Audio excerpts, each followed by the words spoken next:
when I first moved there, I had like a list of things I knew I needed to do, right? Like I knew I needed to buy a car because Denver's not as like public transportation friendly as like California is.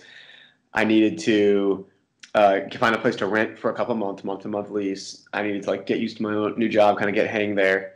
And I also knew I wanted to drive for Uber.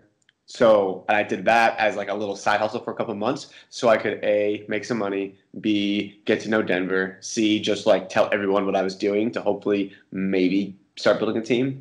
And so like all those things. And then by June 2017, I had closed on my first duplex. Just like 5 blocks north of Denver's largest park, and about a mile and a half away from the office. So it was like a perfect location in a really up and coming area. I purchased that for 385,000.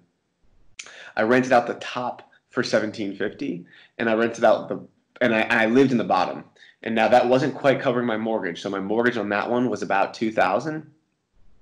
And yeah, so yeah, I was about 250 short each month, and that's not what I wanted. I wanted to cover my mortgage. So what I did was I basically started renting out my bedroom on Airbnb, and I slept. I made a quasi bedroom out of my living room by putting up like a cardboard room divider and a curtain with a futon behind it, and I slept on that futon for a year, while I had a revolving door of guests coming out of my bedroom.